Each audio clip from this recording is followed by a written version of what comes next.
Doctor جی کوئی ایسی دوا دیں کہ اس مرتبہ بیٹا ہی ہو، 2 بیٹیاں پہلے ہی ہیں، اب تو بیٹا ہی ہونا چاہیے۔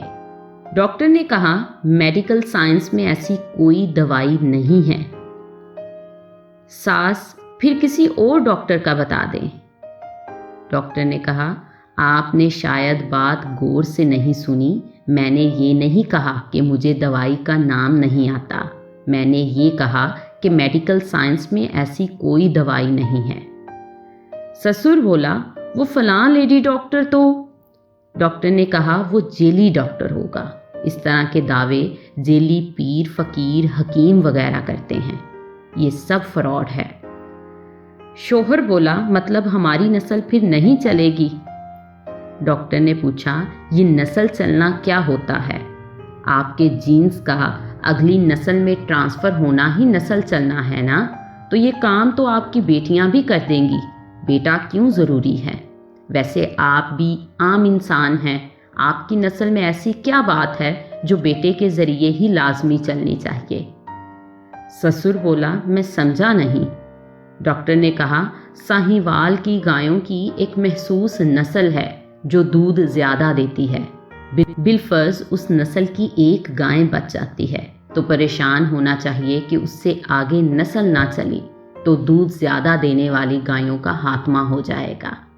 طوطوں کی ایک مخصوص قسم باتیں کرتی ہے، بالفرض اس نسل کی ایک طوطی بچ جاتی ہے تو فکر ہونی چاہیے کہ اگر یہ بھی مر گئی تو اس نسل کا خاتمہ ہو جائے گا۔ آپ لوگ عام انسان ہیں، باقی 6-7 ارب کی طرح، آخر آپ لوگوں میں ایسی کون سی خاص بات ہے؟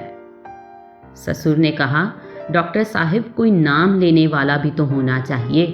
ڈاکٹر آپ کے پردادے کا کیا نام ہے؟ سسر وہ میں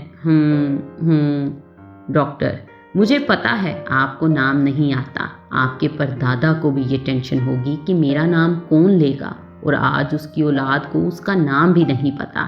سے آپ کے مرنے کے بعد آپ کا نام کوئی لے یا نہ لے آپ کو کیا فرق پڑے گا؟ آپ کا نام لینے سے قبر میں پڑی آپ کی ہڈیوں کو کون سا سرور آئے گا؟ علامہ اقبال کو گزرے کافی عرصہ ہو گیا ہے، آج بھی نصاب میں ان کا ذکر پڑھایا جاتا ہے۔ گنگا رام کو مرے ہوئے کافی سال ہو گئے، لیکن لوگ آج بھی گنگا رام ہسپتال کی وجہ سے گنگا رام کو نہیں بھولے۔ ایدھی صاحب مر گئے لیکن نام ابھی بھی زندہ ہے اور رہے گا۔ کچھ ایسا کر جاؤ کہ لوگ تمہارا نام لیں، بے شک تمہاری نسلیں تمہیں بھول جائیں۔